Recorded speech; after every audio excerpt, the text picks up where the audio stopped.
Hey everyone, I have here the Centurion Pro Dry Batch Trimmer Model 3.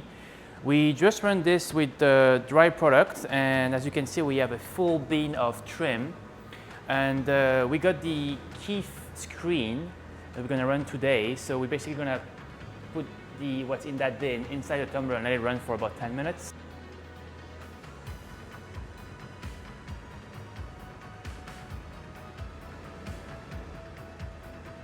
So we run the product and then all that trim fell into the bin.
The best way to collect the Kief is with a brush. So if you have like a food or kitchen brush, but you can really see here, hopefully,